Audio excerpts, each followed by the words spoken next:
खुलुमबाय बे समाव बडलेण्ड इंखं टेलिभिजननि स्टुडिय'आव आं मिथिका नार्जारी दिनै मोनाबिलिनि गाहाय रादाबफोराव दङ। था गारियाया आजमलनि लिरथायखौ मिथिया बुंदों करिमुद्दिन बरग'हा। लामदिंआव गुलि गावनाय जाथायखौ लोब्बा लानानै सासे सुबुंखौ हमबाय। बिजनी दाङाइगावआव सानै ट्राक हाइजेक खालामग्रा हमदों। बिजनीआव मा 28 खावनाय मोसौ बोखांदों। मसलपुराव बाक्सा जिल्ला ट्राइबेल संघनि खुंगा 53 बोसोरारि थान्दै जथुमा। खारनासारा गामियाव रुंसारि नगेन बर'नि मुंख्लं खाम्फा बेखेवनाय हाबाफारि। बाक्सानि हाजरायाव 22थि सा जिसे बिएलटि थैनाय सान फालिथाय। चाइनायाव कभिड-19 नि फिन गाग्लोबनायाव लकडाउन। दानिया फैदो आबुं रादाबाव।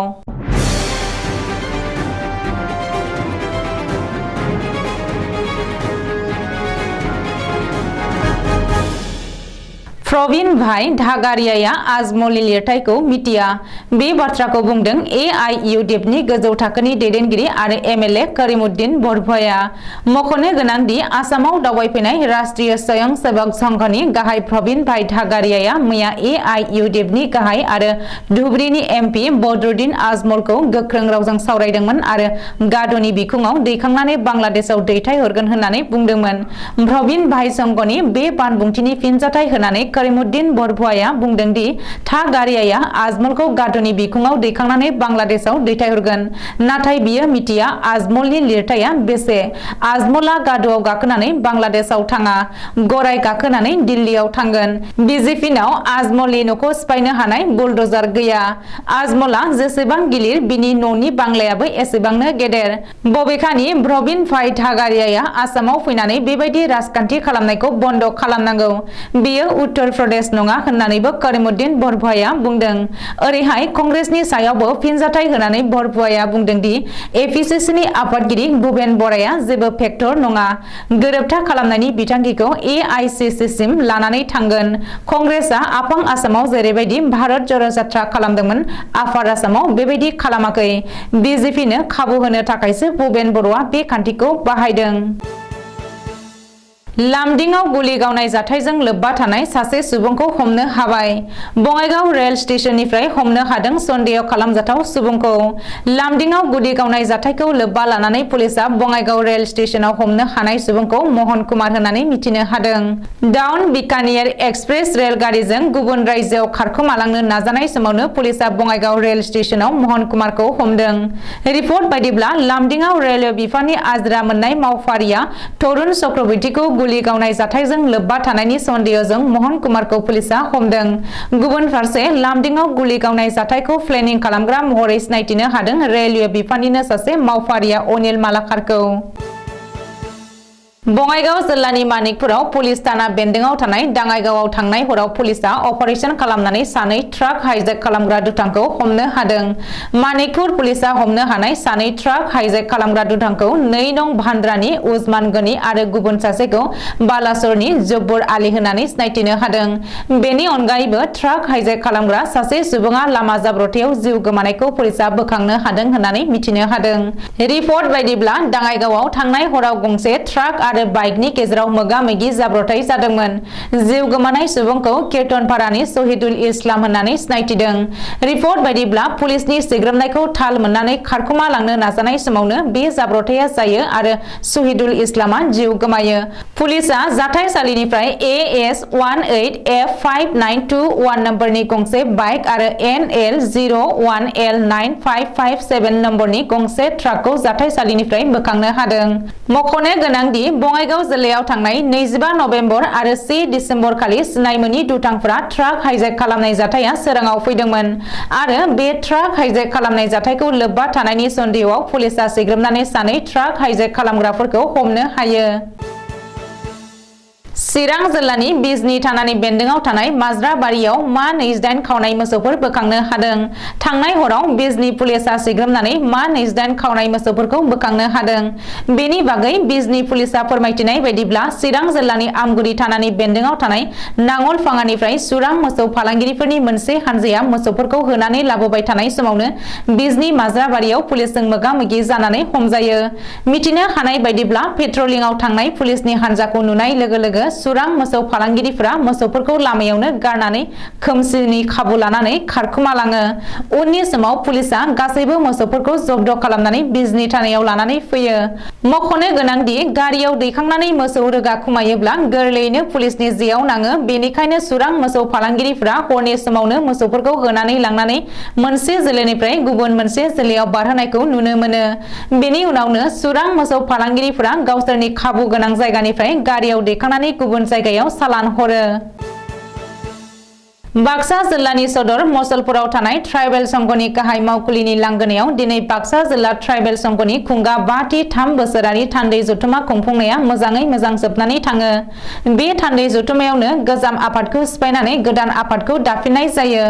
बाक्सा जिल्लानि सिङाव मोन 16 प्राइमारिफोरा बाहागो लानाय बे थान्दै जथुमायाव सुभाष चन्द्र राभाखौ आफादगिरि आरो फुलेन चन्द्र बर'नो गाहाय नेहाथारिनि बिबानखौ होनानै सा 21 सोद्रोमानो गुबुन गुबुन बिबान होनानै गोदान आफादखौ दानानै लानाय जायो। बे थान्दै जथुमायाव अल आसाम ट्राइबेल संघनि नेहाथारि शुक्लेश्वर महिलारिया बाहागो लानानै अल आसाम ट्राइबेल संघआ आसामाव रायजो जानाय ट्राइबेलफोरनि थाखाय गोख्रोङै खामानि मावबाय थानायखौ फोरमायनानै बुङोदि बिटिआर ओनसोलाव ट्राइबेल नङै हारिफोरा हाबफैनानै थाफैनायखौ होखारनांगौ आरो बिटिसि सोरखारा बर' एबा ट्राइबेलफोरनि थाखाय जुनियायै हानि आयेन खालामनांगौ होननानै दाबि दैखाङो। लोगोसे आसामाव मोन 6 हारिनो सोरखारा ट्राइबेलनि मानखौ होयोब्ला थाखानाय ट्राइबेलफोरा खहा जागोन आरो गमामायैनो ट्राइबेलनि मानखौ मोन 6 हारिनो सोरखारा होमारोब्ला आयेननि राहा लानाय जागोन होननानैबो फोरमायो।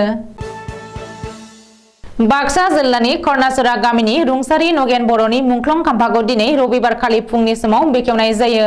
बर' हारिनि राव थुनलाइ लोगोसे ओनसोलनि आरो समाजनि जेंना जेंगोनाखौ सुस्रांनायाव गावखौ बावसोमलांनाय ओनसोलनि गागि दिथागिरि महरै बयजोंबो मिथिजानाय कर्नासरा गामिनि रुंसारि कनसियाम बर' आरो रुंसारि बुदुमालि बर'नि 3थि फिसाज्ला अराय सिबिनां गेवलां नगेन बर'आ थांनाय जुलाइ दाननि 5 खालार मंगलबारखालि बेलासिनि 1:35 रिंगायाव लामानि हरखाब जाब्रबथायाव रुंसारि जादोंमोन।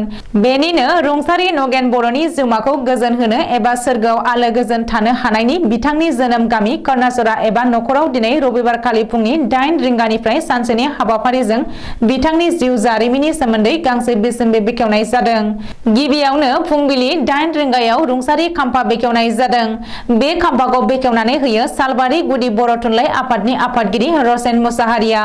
बे हाबाफारिखौ मावफुंनायाव हेफाजाब होयो दौरि सायराम गयारिया। 8:30 रिंगायाव गोसोम फिरफिला बिरहोयो। बे हाबाफारियाव बाहागो लानानै बे हाबाफारिखौ मावफुङो बागमारा नर्थ कामरुप कलेजनि बिबुंगोरा बिनय केरकाटारिया। 9 रिंगायाव गोथै सि बावो। बे हाबाफारियाव बाहागो लानानै बावजेनो रुंसारिनि अनसालि बिसि मुस्रिमा आसनि बर'आ। 9:30 रिंगायाव बिसोम्बि बेखेवो।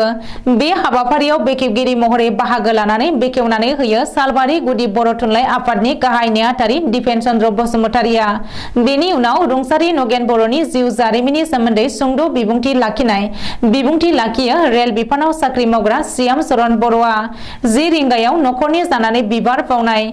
11 रिंगायाव आलासि रायदावनाय आरो 11:30 रिंगायाव दान सारनाय हाबाफारिखौ फारियै मावफुङो। बाक्सानि सालबारि महकुमा बेन्दोंआव थानाय रुपयि हालामनि सिङाव थानाय हासरायाव सेरिकालचार साखाथिनि सा 11 बिएलटि मुंख्लंफोरनि मांखरसालियाव गुबुन गुबुन बोसोरफोरनि बायदिनो देग्लायबो बुलुर गेलेनाय बादायलायनाय हाबाफारि लाफानानै थांनाय 9 खालारनिफ्राय दिनै 11 खालारसिम सानथामनि मेहेरगोनां हाबाफारिजों 22थि सा 11 बिएलटि मुंख्लं सान फालिनाय जादों। दिनै 11 डिसेम्बर रबिबार एबा 11 बिएलटि मुंख्लं सान फालिथाय हाबाफारिनि जोबथा सान। दिनैनि हाबाफारिनि जागायनायाव फुंबिलिनि 8 रिंगायाव फिरफिला बिरहोनाय बिरहोयो 22 सा जेसे BLT मुंख्लं सान फालिथायनि मासिगिरिया 8:30 रिंगायाव बिबार बावनाय हाबाफारि बे हाबाफारियाव बाहागो लानानै बिबार बावजेनो 22 नं मथनगुरि बियाबनि बारग' MCLA माखर सरगियारिया 8:45 रिंगायाव आरज मेथाइ रोजाबनाय रोजाबो हाजरानि बिरगोस्रि आरज हानजाया 9 रिंगायाव मुंख्लं नखरनि बिगोमाफोरा आलारि बाथि फोजोङो आरो बिबार बावो 10 रिंगायाव गेवलां मेलनि हाबाफारिबो लानाय जादों बे गेवलां मेलनि हाबाफारियाव मेल सामलायगिरि महरै बाहागो लादों 22 सा जेसे BLT मुंख्लं सान फालिथाय आफादनि मासिगिरिया आरो बेखेवगिरि महरै बाहागो लादों BTSनि बारग' EM लोमस्राव दैमारिया थांखिजानाय बुंथिगिरि महरै बाहागो लादों BTSनि बारग' EM हितेश बसुमतारिया गाहाय आलासि महरै बाहागो लादों आसामनि बारग' मन्त्रि प्रमिला रानी ब्रह्मआ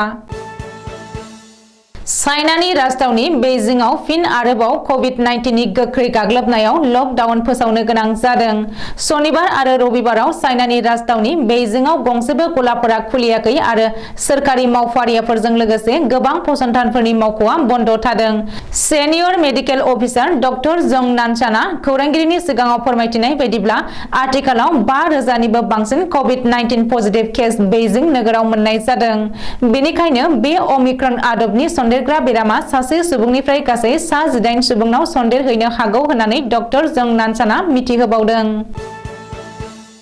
दिनै मोनाबिलिनि रादाबा एसेनोसै गोजोन्थों।